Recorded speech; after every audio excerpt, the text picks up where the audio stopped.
Alright, what's good everybody? It's your man Akeem, and welcome to the Sports News Insider College Football Blog. I'm here to continue my previews of all the BCS conferences in college football for the month of July. Today, we're going to focus on the Big Ten Conference. Now for starters, we have a new addition to this league, Nebraska, coming from the Big 12 Conference. I think this is a great thing because it adds a little bit more strength into this league and depth into the teams and the strength and schedules for these teams. Now with this new addition, we now have 12 teams in the Big Ten Conference, which means the teams will be split into two divisions, the Leaders and the Legends division, where they will have two top teams from each division to represent their division in the Big Ten Championship held at Indianapolis this season. And I cannot wait, and I know that you guys are eager to see what will happen this year. This is going to be an exciting year in the Big Ten.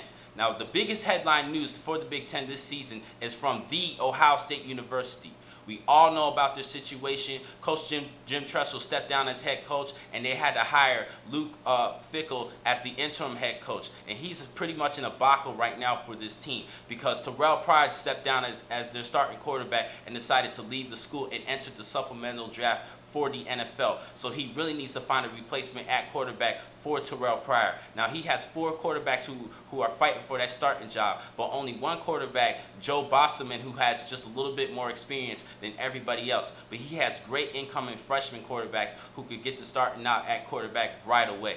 But also he's also in a tougher situation for the first 5 games of the season. Now some of the top players offensively will not play in those first 5 games due to suspension, like Dan Herron, their leading rusher, and their best receiver returning, Devier Posey. Now for the first 5 games, these two players as well as a couple of others will not be able to play due to suspension. And 2 of the games are very important to them. They're going to play at Miami early in September and at home against Michigan State. So this is very crucial. So Coach Fickell's going to have to get a little luck on his side and come up with some good players to replace their star players and win these games. But we will see what will happen. It's a little bit of a tough situation for him. Now in other schools, other headlines to talk about, we have a couple of coaching changes in some of the schools in the Big Ten Conference. Like at Indiana, Coach Kevin Wilson, the offensive coordinator from Oklahoma, took over the head coaching job at Indiana, and he's in a tough situation as well. He doesn't have a star quarterback. Their star quarterback, Ben Chappell, was a senior last season, and he's no longer with the team. Chappell had a great year last season, passing over 20 touchdowns, and he really needs Coach Wilson really needs to find a replacement for him at quarterback. Plus, he really needs to get this running game developed because last season Indiana was last in the league in rushing, and they really need help in the running game and get a couple of good running backs who can lead the team in rushing. And he's in a tough situation there. Plus, on the defensive side, they really need some speed on the secondary who could catch up with these top receivers of the Big Ten Conference. So he has a lot. Coach Wilson has a lot to worry about this season and a lot to work on. So this is going to be a transition year for Coach Wilson and the Indiana Hoosiers. Another coaching change to talk about, a coaching change in the Big Ten is at Michigan. Michigan at Ann Arbor. They now have a new head coach, Brady Hoke. He's coming over as the head coach to replace Rich Rodriguez. Rich Rodriguez was fired, and I believe this is going to be a good coach for the team in the future. He runs the pro-style offense as opposed to the spread offense that Rich Rodriguez used, and I think this can help develop Denard Robinson pretty much a lot because it can help him with his passing ability. Last season, Denard Robinson did pass for over 2,500 yards, but he also rushed for over 1,700 yards. He's a great quarterback. I think his stats are going to drop a little bit because he's running the pro-style offense, but I think it could benefit him because he can learn how to work on his throwing ability and not use his feet too much and run the ball as much. So I think it could be a good situation for Denard Robinson in the future. And also, Michigan had a terrible defense last season, so Brady Hoke also has to address the defensive side. Last season, the defense allowed over 35 points per game last year, where they had one of the worst defenses in Michigan history. So Brady Hoke, he has to get the defense together and start rebuilding this offense using his pro-style play. And at Wisconsin, this is the best story of all the stories for the Big Ten. Well, not the best story, but a great story for Wisconsin. They ended up picking up a great quarterback to replace Scott Tolzien. Russell Wilson from NC State from the ACC Conference. He's a great quarterback, passed for over 3,500 yards, 28 touchdowns with just 14 picks last season. And Russell Wilson was a steal. Russell Wilson decided to transfer schools because the Coach O'Brien from NC State decided that he was going to go with another quarterback over Russell Wilson this season, which to me was a dumb decision. But it was a fortunate steal for Wisconsin. This is great for the Badgers. And adding Russell Wilson, they could definitely run the table in the Big Ten Conference and might even go undefeated, making it to that national championship. But we will see. Now, there's a lot of games that you need to really look at this year in the Big Ten Conference. Starting with September, there's a couple of non-AQ conference games that you need to look at. On September 10th, Alabama will be playing at Penn State. Penn State is looking to avenge that loss that they had last season to the Crimson Tide. On September 17th, Ohio State's going to play at Miami. I mentioned that earlier. Now, they really need to address the quarterback situation and find some good running backs to replace Dan Herron and a receiver who could replace Davier Posey for that particular game. That's going to be an important game for the Buckeyes. I think in that game that it's going to really give us an answer of who's going to be that starting quarterback for this team. I think there's going to be a couple of games before the Miami game, so for the quarterbacks to prepare and wet their beaks a little bit and get a little bit of experience. But I think that game is going to define who's going to be the starting quarterback for the Buckeyes. Also on September 17th, Michigan State is going to be playing at Notre Dame. Notre Dame's looking to avenge their loss that they had last season due to the last game heroics, the trick play that they had on the special teams field goal. Michigan State converted, and that was a great play.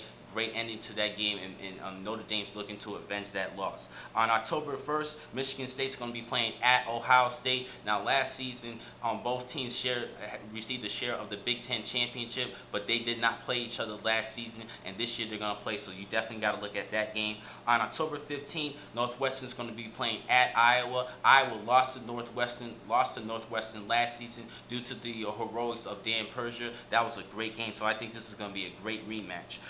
Also on October 15th, Nebraska is going to be playing at Wisconsin. Now, this is an important game because I think this is going to be a preview of the Big Ten Championship because Nebraska represents the Legends Division and Wisconsin represents the Leaders Division. Respectively, and I think these two teams are the favorites to win their divisions, and I think this could be a preview of that Big Ten Championship. On October 8th, Ohio State's going to be playing at Nebraska. This is another great game to watch. October 22nd, Wisconsin's going to be playing at Michigan State. Wisconsin is looking to avenge that loss last year. Their loss during the regular season to Michigan State last year, and I think they could do that with the addition of Russell Wilson. On October 29th, my birthday, Wisconsin is going to be playing at Ohio State. Wisconsin beat Ohio State last season when Ohio State was #1. That was a great game, and I think this is going to be a good rematch. Also, October 29th, Michigan State's going to be playing at Nebraska. Now, I think this game in particular is going to decide who is going to represent the Legends Division in the Big Ten Conference. That's going to be a good game. And October 26th, one of the biggest rivalries in college football, in fact, the biggest rivalry in college football, Michigan against Ohio State. That's another game to watch, good game to watch. I think Ohio State's going to crush Michigan, but it's still a great rivalry, a good matchup that everybody needs to see. Now, a couple of impact players I want to talk about, a couple of impact players who I think is going to perform well and everybody's going to have their eyes on. I already mentioned Denard Robinson. He had over 4,000 yards of total offense last season. Great quarterback. I think his stats are going to drop a little bit this year because he has to run the pro-style offense. But I think Brady Hoke is going to give him a couple of plays where he could run the football and use his abilities with his feet. Another good player to talk about, I already mentioned Russell Wilson. I think he's going to spark right away for the Wisconsin Badgers and lead them maybe to an undefeated season in a Big Ten title, but we will see. At Nebraska, defensive tackle Jared Crick. This is a great player, and he was a good replacement for Dominican Sue. He is dominating that line of scrimmage. Last season, he had 70 tackles along with 9.5 sacks. He's a great tackle, and I think he could be a front runner for the Defensive Player of the Year of the Big Ten Conference this season. Also, quarterback Taylor Martinez of Nebraska. He's a great runner. He's a great running quarterback, and I think if he stays healthy, Nebraska could run the table and win that Big Ten championship, because if he's healthy, Nebraska has a great opportunity to win games, but he has to stay healthy. Also, running back at Michigan State, running back Edwin Baker, he rushed for over 1,200 yards last season and 13 touchdowns. He's a good cutback runner, good downhill runner. He understands where to find the holes. He has great vision. I do like that kid. Also, staying at Michigan State, their quarterback Kirk Cousins, he had over 20 touchdown passes last season with 10 picks and 2,800 yards passing overall. He's a good leader for the team, and I think he's going to spark this year and have great numbers this year. Now, a couple of breakthrough athletes that I want to talk about who I think is going to spark this year and boost up their stats and come out of nowhere. First, I got to stick with Michigan State. B.J. Cunningham, he's a great receiver, and I think he's going to be that top receiver, that top target for Kirk Cousins. Now, they're losing. Michigan State lost a couple of good receivers that they had, like their leading receiver last year, Mark Dell. Mark Dell's no longer with the team, so B.J. Cunningham has to step up this season.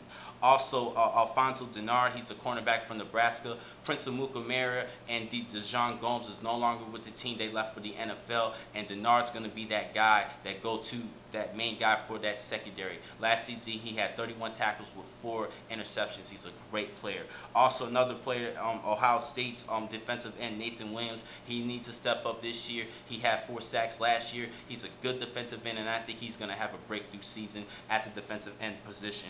Also, a couple of good running backs that you really need to look at this season. Starting with at Iowa, Marcus Coker. He's from Hyattsville, Maryland. He went to DeMatha. That's where I'm from. I'm from that area in Maryland. He's a great running back, and I think after watching that 200-yard game and the Insight Bowl last season against Missouri, it shows that he's going to be that go-to running back for the Iowa Hawkeyes this season. And also another running back to look at is Silas Redd from Penn State. Evan Royster's no longer with the team, and Redd had over 400 yards rushing, 5.7 yards per carry. And I think he's going to be that main guy for that running game for Joe Paterno and the Nittany Lions. So those are my breakthrough players to look at. Now, the newcomer players that you really need to look at this year, the incoming freshmen, first I got to talk about Ohio State. They have a good quarterback in Braxton Miller, and I think he could be that starting quarterback right away. He reminds me so much of Terrell Pryor because of his ability to run the football.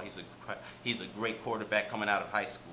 Also, stayed at Ohio State, they picked up a good linebacker in Curtis Grant. He has the size, the speed, the strength, plus he could be a good pass rusher off the edge in passing situations. And I think he has a great ability to get to the quarterback. He's a good outside linebacker who could also transition to the inside linebacker.